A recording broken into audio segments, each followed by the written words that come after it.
The first time I walked into this place, I could taste the rot. That's a real thing, you know. Wood that's been wet for 40 years, it puts something in the air. Sweet and sour at the same time, like a cellar in a fruit bowl gone bad. I stood in what used to be the kitchen, and I could see daylight through 3 different holes in the roof. There was a raccoon living in the parlor. Watched me from the corner like I was the one trespassing. The floors sagged so bad you had to hold the wall to cross the room, and every step I took, the whole house talked back to me, groaned. Everyone said, "Tear it down." The realtor, the county inspector, the fella who sold it to me, all of them. "Ray, it's a tear down. Save yourself the headache." Demolition quote was $31,000 just to make it disappear. Haul it to the landfill and forget it ever stood here. 31 grand to turn 120 years of somebody's work into a pile of splinters in a flat lot. I bought her instead, paid less for the house than the demolition would have cost, and I told myself I'd bring her back for around $60,000 and 8 months of work. That's the promise. A 120-year-old farmhouse. Everybody rode off, standing proud again by the time the leaves turned. So let me tell you how I did it. And let me tell you where I got it wrong, because I did. More than once. She was built in 1904. I know that because I found it. Somebody had penciled the date on the back of a stud in the east wall right next to a name I couldn't quite make out. Started with a T. Wrote it in a hand that took its time. This was a working dairy farm back then. The family built the house first, small, 4 rooms, and added on as the years and the children came. You can read a house like that if you know what to look for. The oldest part has the tightest joinery, the pegs driven flush, the corners true. The additions get sloppier as you go, like each generation was in more of a hurry than the last. By the last edition, around the 20s, I'd guess, they'd switched to wire nails and rougher lumber. You can see the whole century in the framing if you stand still long enough to read it. Farm went under sometime in the 50s. Milk prices, most likely. Small dairies all through here went dark in those years. The family hung on in the house another 20 years or so. Then it just emptied out. Nobody wanted it. Too far from town, too much work. So she sat through 50 Vermont winters with a bad roof. And a bad roof is the thing that kills a house. Water gets in at the top and works its way down till there's nothing left to hold. Slow at first, then all at once. That's what everybody saw when they looked at her. Water damage top to bottom, and that raccoon and the smell. What I saw was that she'd stood 50 years with holes in her roof and hadn't fallen down. That tells you something. That tells you somebody built her right the first time. First thing you do is you gut her. And gutting is where the truth comes out, because a house can't lie to you once the walls are open. I pulled the plaster off the downstairs walls, and it came off in sheets. Horsehair plaster, the old kind, mixed with actual horsehair for binding. They troweled it over wood lath, thin strips split by hand, and you can still see the finger marks where they keyed it in. Beautiful stuff when it's intact. This wasn't intact. Behind it, though, I found the framing. And here's the first surprise. The main structural timbers, the ones carrying the whole load of the house, those were hand-hewn. You could see the adze marks. Some fella in 1904 took a rough log and squared it by hand with a curved blade, swing after swing, and those beams were still dead straight. Not a sag in them. I put a 6-foot level on one and the bubble sat dead center. 120 years and the wood hadn't given an inch. Now the bad news, and there was plenty. The sill plate along the north side, that's the timber that sits right on the foundation and everything else stands on, that was gone. Just gone. Turned to a black, spongy mess I could pull apart with my fingers like wet peat. 22 feet of it rotted through, water again. The gutters had failed decades ago, and every rainstorm had been feeding that sill for years, dripping down the wall in the same place until it ate right through. The wiring was a horror knob and tube from probably the 20s, the old ceramic knobs still nailed to the joists. Then, somebody in the 60s had come through and spliced modern wire onto it with nothing but electrical tape and hope. I found 6 splices in the walls that should have burned this house down and somehow never did. One of them had scorched the wood black around it. That's not skill, that's luck, and luck runs out. Plumbing was all galvanized steel, rusted shut from the inside. I cut one pipe open with the saw just to see, and the hole through the middle was down to the size of a pencil. Rest was solid rust. You couldn't have pushed water through those pipes with a fire hose. All of it had to come out. So my demolition bill, the stuff I actually had to remove and dispose of, ran about $40 to $100 in dumpsters and hauling. 4 dumpster loads of plaster, lath, rotted sill, dead wiring, and about a ton of raccoon opinion. Sounds like a lot until you remember the alternative was 31 grand to erase the whole thing. But here's the part I keep coming back to. While I was pulling out all that failed 60s work, all that lazy tape and pray garbage, the original 1904 bones were fine. The stuff the first builder did by hand held up. The stuff people rushed later, that's what failed. Every single time somebody built this right the first time, my job is to not be the guy who ruins it.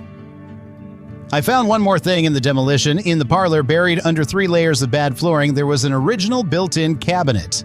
Quarter-sawn oak, wavy glass still in the doors, painted over about 4 times, but under all that paint, solid as the day it went in. I set it aside careful, wrapped it in moving blankets, and stood it in the one dry corner. That cabinet was coming back. More on her later. Now, structure. This is where a restoration lives or dies, and it's the part people don't see in the finished photos, but it's everything. You get this part wrong and it doesn't matter how pretty the kitchen is. That 22 feet of rotted sill had to be replaced and you can't just yank it out. The whole house is sitting on it, so you jack.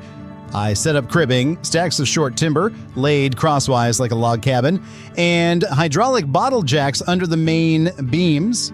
Then I lifted that corner of the house maybe 3/4 of an inch at a time. Slow. You go too fast, you crack plaster you're trying to keep, you rack door frames. You can even snap a beam that's been carrying load for a century and doesn't want to be hurried. So it was a quarter turn on the jack, walk the whole house, listen. Another quarter turn, listen again.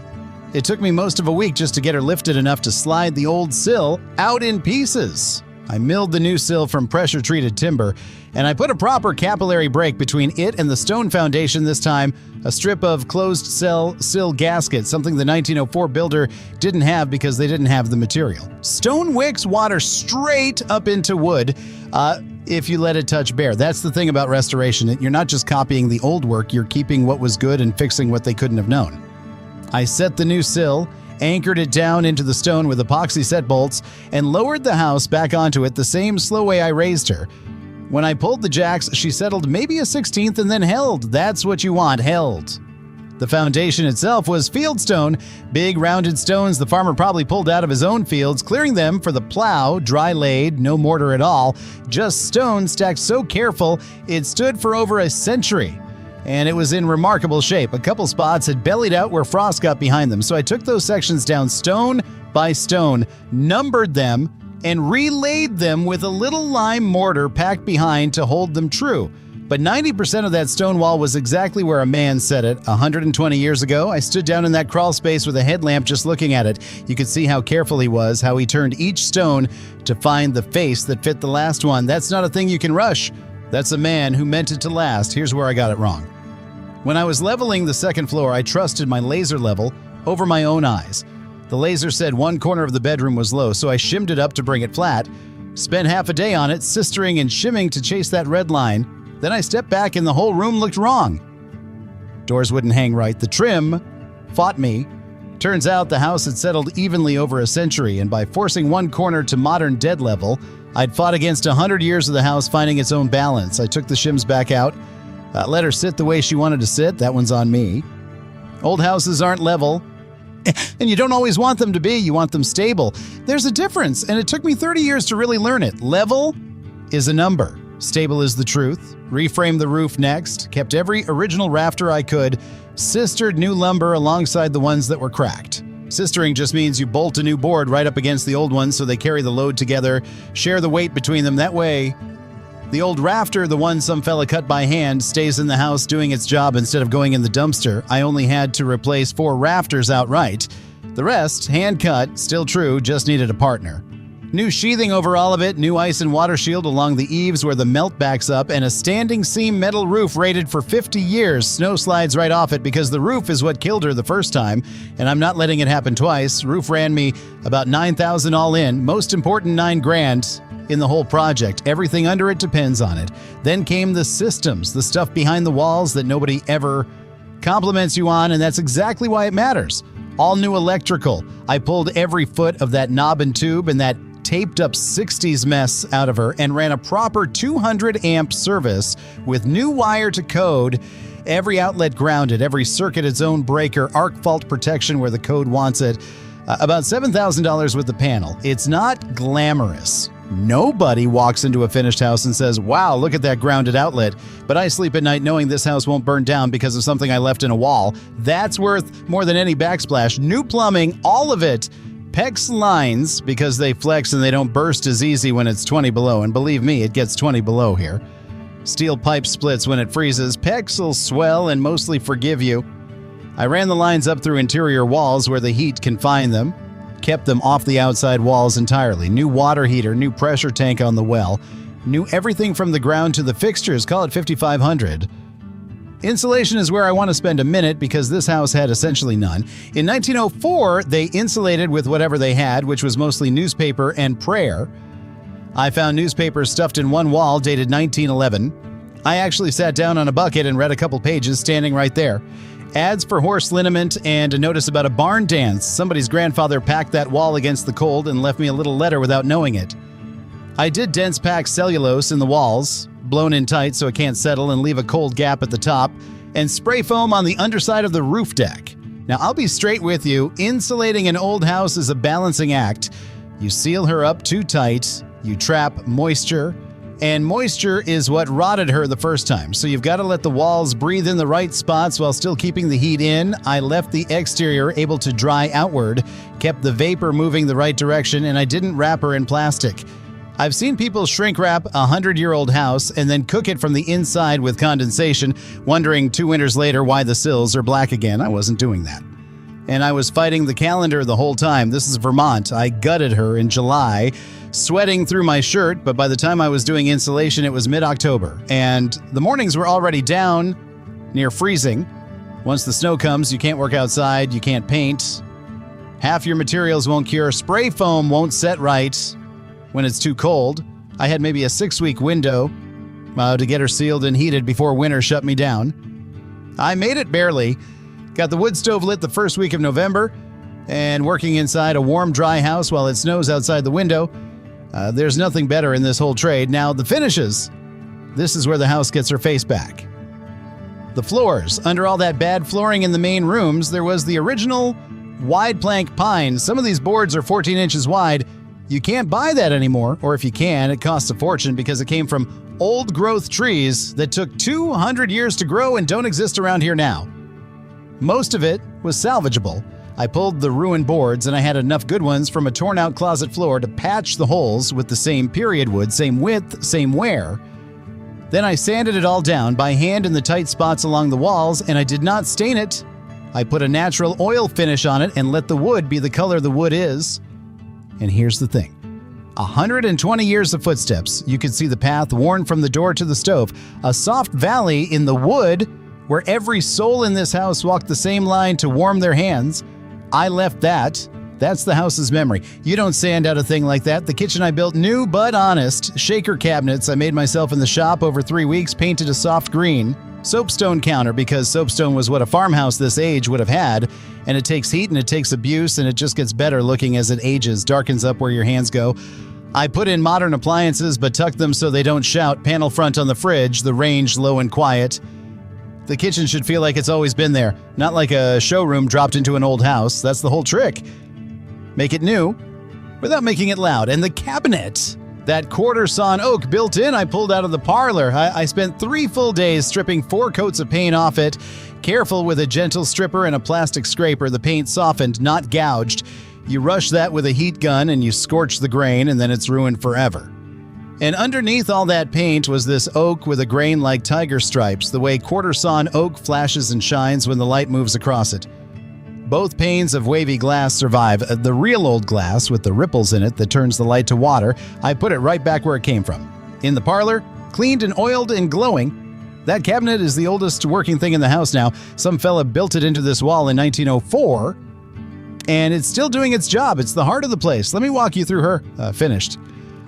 You come up onto the porch, which I rebuilt on the original footprint with a new floor pitched to shed water, this time 1/4 inch to the foot, so the rain runs off instead of sitting. Through the front door, into the entry, and the wide pine floors run out ahead of you, warm and honey-colored in the afternoon light. The stairs are original. I rebuilt 3 treads that were worn through and left the rest, and the handrail is the same one 3 generations of that farm family put their hand on. It's worn smooth on the top, and I left it exactly that way. The parlor's to your left, fresh plaster on the walls, but real plaster done the old way over lath, not drywall, because drywall in a room like this always looks flat and dead and wrong. And there, in the corner, the oak cabinet catching the light, wood-burning stove on a soapstone hearth I laid myself. Then the kitchen at the back where the light's best in the morning, green cabinets and the black soapstone and those 14-inch pine boards underfoot. Upstairs, 2 bedrooms and a bath, all of them warm, all of them dry for the first time in half a century. I ran my hand along the wall up there and it was warm to the touch. 50 years cold and warm again. Total cost, and I'll be honest with you about all of it, bought her cheap, less than the demolition. Put about $58,000 into the restoration materials and the subs for the stuff I don't do myself. The well work and the metal roof crew. 8 months of my own labor. Though I don't put a number on that because it's the part I do for love, not for the invoice. 58 grand against a $31,000 demolition and then whatever it costs to build new on the empty lot after. And what you'd build new wouldn't have hand-hewn beams or wavy glass or 14-inch pine floors worn soft by 100 years of feet. You can't buy those. They're gone. Every one of them you tear down is gone for good.